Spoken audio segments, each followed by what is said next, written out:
Ano bang mangyayari sa mundo kung kasing talino na ng mga tao ang mga unggoy? Ang tao ay nag-evolve mula sa mga sinaunang primate na katulad ng mga ninuno ng gorilla at chimpanzee sa loob ng milyong-milyong taon, ayon sa teorya ni Charles Darwin at iba pang mga scientist. Kaya ngayon, palaisipan kung mag-e-evolve pa ba ang mga hayop katulad ng mga chimpanzee na itinuturing na close relatives ng tao. May posibilidad na sa paglipas ng panahon ay may mangyaring pagbabago sa mga unggoy. Isa na riyan ang pagiging mas matalino. Isipin mo ang mga chimpanzee na kayang gumawa ng basic human task katulad ng sign language, paggawa ng apoy o paghahanap ng solusyon sa mga problema. At ang mas matindi, kung magiging kasing talino ng gorilla ang mga tao. Handa na ba tayo sa mga nagsasalitang unggoy? Makasama sila sa eskwelahan o kaya maging katrabaho? Paano babaguhin ng mga apes ang mundo kung kasing talino na sila ng tao? Tara, pag-usapan natin yan. Ang gorilla, chimpanzee, bonobo at iba pang klase tulad ng orangutan ay kabilang sa grupo ng mga great apes o malalaking unggoy. Ang mga ito ay tinatawag na great apes dahil sila ang pinakamalapit sa tao sa animal kingdom.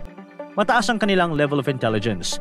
Kung ihahalin tulad sa IQ test ng tao, ang mga gorilla at chimpanzee ay may score na 70 hanggang 95, kaya marami silang kayang gawin na katulad ng tao. Kaya nilang gumamit ng mga kagamitan, maghanap ng solusyon sa problema, makipag-usap sa pamamagitan ng kilos at tunog, at ipakita ang kanilang nararamdaman. Mayroon din silang malakas na memorya at natututo sila mula sa kanilang mga karanasan. Noong 1970s, nakilala sa buong mundo si Koko, isang gorilla na sinasabing isa sa mga pinakamatalinong gorilla sa kasaysayan. Sa pagsasanay, natuto si Koko na gumamit ng American Sign Language o ASL para makipag-usap. Nakakapag-memorize siya ng mahigit 1,000 senyas at naiintindihan niya ang hanggang sa 2,000 English words. Nakikita sa kanyang kilos at senyas ang kanyang nararamdaman, tulad ng lungkot, saya, at pagmamahal. Kaya masasabi nating ang mga great apes ay talagang kamag-anak ng mga tao, hindi lang sa itsura, kundi pati rin sa talino at emotions. Isipin mo, kung mas maraming great apes ang matututo at matitrain, posible na marami sa kanila ang magiging kasing talino ng tao at hindi na natin mapapansin, unti-unti na pala nilang binabago ang mundo. Una, halimbawa sa isang laboratorio kung saan mas pag-aaralan ng kapasidad ng mga great apes, partikular na ang mga gorilla. Tingnan natin kung gaano ba magkahalintulad ang mga unggoy at ang mga tao. Una, ang paa ng gorilla at tao ay parehong may 5 daliri. Mas malaki at malakas ang paa ng gorilla, kaya magaling sila sa pag-akyat at paghawak ng mga bagay. Pero mas kaya ng paa ng tao ang makapaglakad ng malayo dahil may arch ito o baluktot sa gitna na nagbibigay ng balance. Sa ngayon, hindi nakakapaglakad ng matagal nang nakatayo ang mga gorilla. Mas mahaba ang kanilang braso kaysa binti at mas malakas ang upper body nila.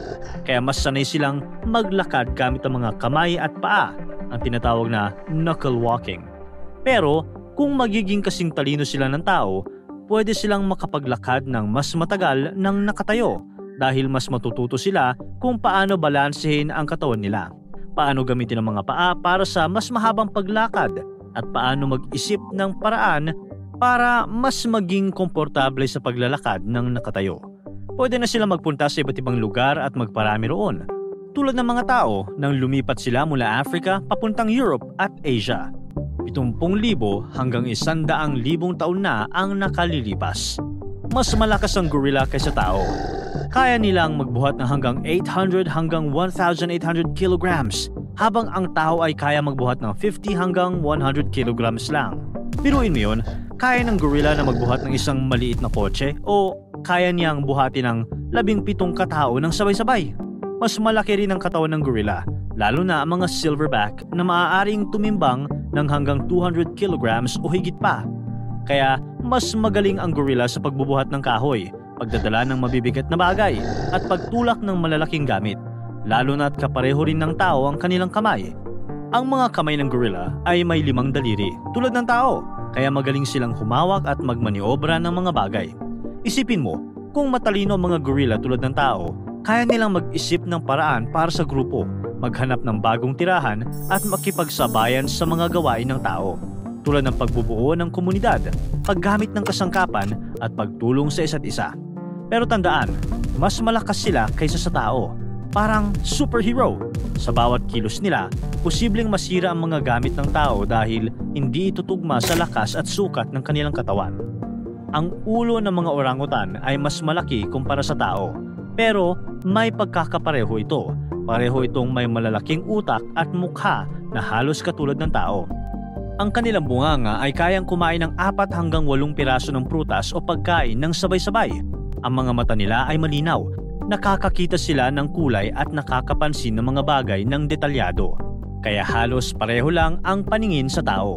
Mas malakas silang kumain ng gulay at prutas. Pero hindi sila pwedeng kumain ng karne tulad ng tao dahil designed ang tiyan nila para sa halaman. Kaya nga mas malaki ang tiyan nila dahil sa digestive system na tumutulong tunawin ang fiber mula sa mga kinakain nilang halaman. Kung makikipagsalamuha sila sa tao at kakain ng karne, hindi nila ito madaling matutunaw. Baka magkaproblema pa sila sa banyo. Ang gorilla at tao ay parehong may vocal cords at larynx, mga machine sa leeg para sa tunog. Pero mas mataas ang larynx ng gorilla. At may bulsa sila ng hangin na wala sa tao. Kaya ang tunog na nagagawa nila ay malalim at malakas tulad ng grrr o hindi tulad ng salita ng tao. Pero kung sasanayin sila, gaya ni Coco, kaya nilang gumawa ng iba't ibang tunog at kontrolin ang boses nila. Pero hindi nila kayang bigkasin ng mga salita tulad ng hello o thank you o mama. Kaya mas gagamitin nila ang sign language para makipag-usap. Kaya wala tayong aasahang gorilla na kumakanta gaya sa pelikula. Mukhang okay naman, di ba? Kung magiging kasing talino ng tao ang mga gorilla, parang pagkakaroon ng bagong species ng tao na mas malakas, maliksi at kasing galing sa maraming task.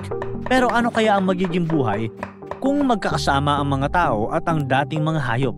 Magiging kaibigan nga ba ang mga unggoy o mga bagong kaaway? Sa una, mamamangha ang mga tao. Gaya ng nangyari kay Coco, ang gorilla na pinag-uusapan sa buong mundo.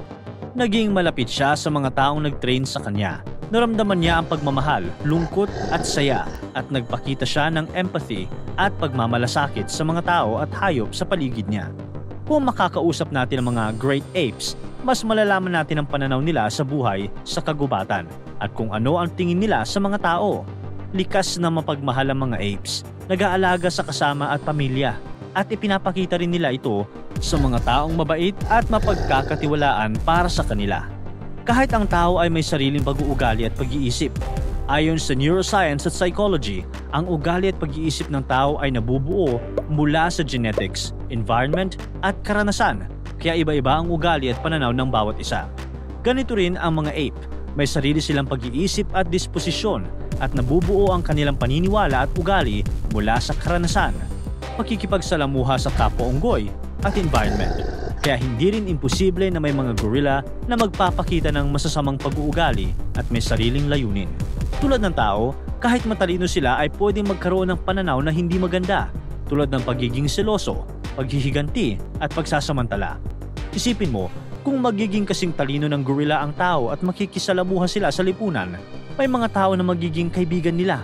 Pero may iba ring matatakot at mangungut siya dahil sa kanilang itsura. Kapag natutong magdamdam ang gorilla at maranasan niya ang sakit o galit, may posibilidad na maghiganti siya tulad ng tao. Dahil mas malakas ang gorilla kaysa sa tao, mas malaking tsansa na maging bayolente sila kung matitrigger.